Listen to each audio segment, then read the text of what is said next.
Please welcome Divakar Vijayasarathy. Oh,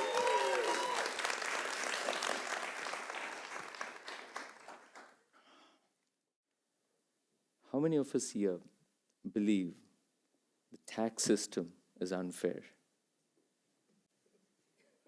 Literally every adult in the room, right?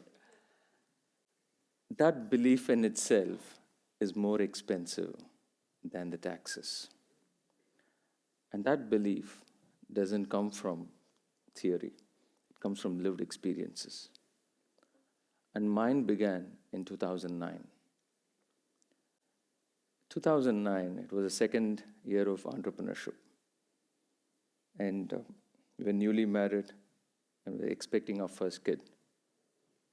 At that time, we received an insanely large contract from an African company, something which would have changed our life. We hired a bunch of people, we started the process. And in about 30 days, when we raised the first largest invoice then in our life, we were excited. I remember telling Kavita that our life has changed forever.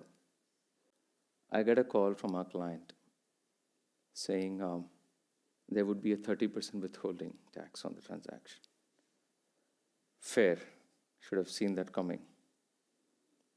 He said, I won't be able to issue a tax certificate, which meant I had to pay another 40% tax in my country, India.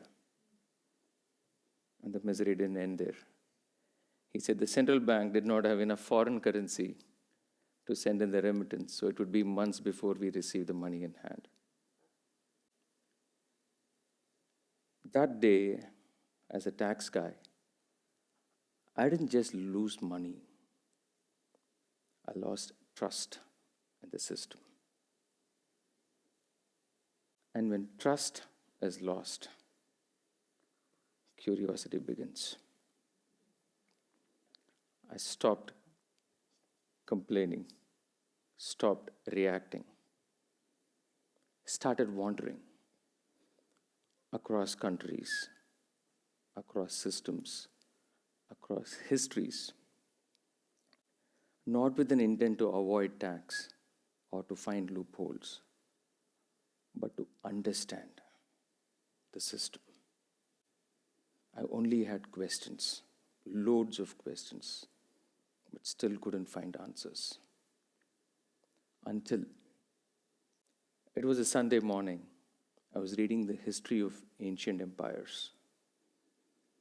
There was this levy called jizya, which was levied by rulers on subjects who were non-believers of the faith.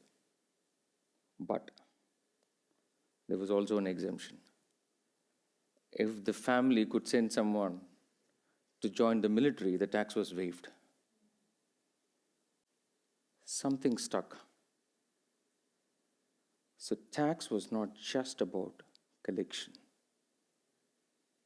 It was alignment. Governments didn't use tax only as a means to collect revenues.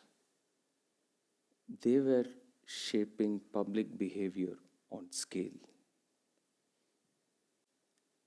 From that moment, I realized tax wasn't law. It was language. A language of how a nation rewards and what it values. Tax stopped being punishment and started becoming a possibility. And when I started to look at tax as a language, something far deeper, a pattern emerged and it started to get visible. Every nation has its own belief systems, its own religion, its own deity, and its own ritual. Tax is how that belief system is reinforced. Let's take the case of America. America is obvious when seen. The religion is capitalism. Dollar is its deity. And reinvestment is its sacred ritual. Which is why when you reinvest, be it in real estate, in movies, in technology, in business, you get disproportionately rewarded. Not because the government is generous, but because the government, you perform the ritual which your government wants you to perform. Tax is not about collection, it's about alignment. And when people obsess over rates of taxes, that's where they get the complete picture. They miss the complete picture. And once you understand tax as language, a lot of its outcomes stop becoming surprises. Which is why a company like Tesla, which makes over $2 billion in profits, paid 0 federal taxes last year. Which is why a fifth of Fortune 500 companies get away without paying any federal taxes. Not because they have evaded the law or gamed the system. It's because they've understood the law and aligned with the system. That's perspective. And this perspective in life did not come from taxes. It came from my father. When I was 13 years old, my dad lost his vision. He was an artist by profession.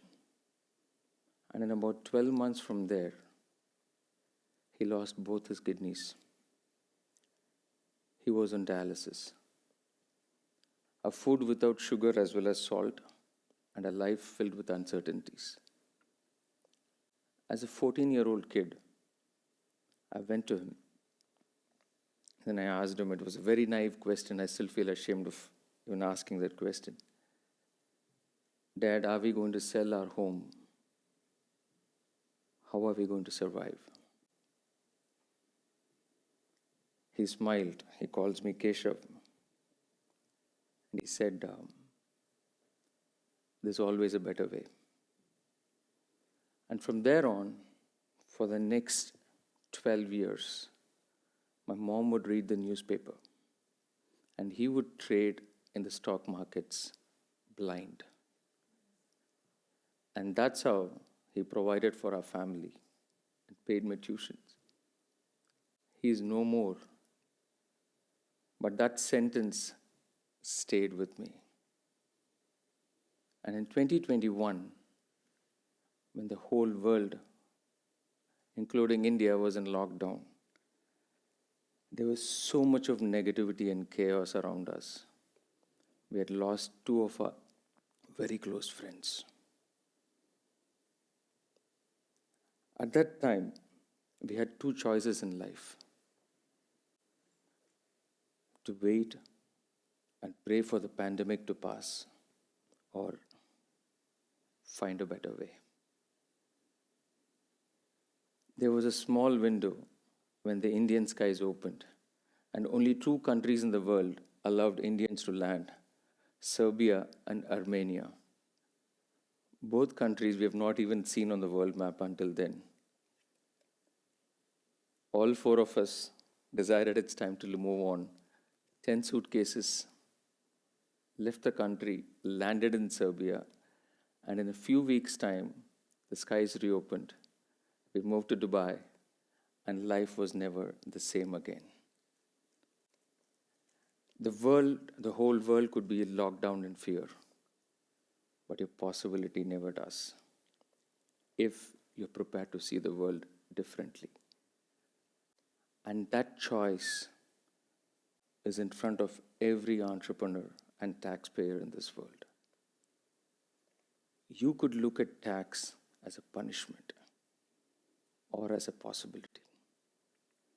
You could fight the system, or you could understand the system and align with it. You could look at tax as a cost or consider it a signal. The choice is entirely yours. So here's my request. Don't just pay taxes. Understand the system. Align with it. Prosper from it. There's always a better way. Thank you. Thank you.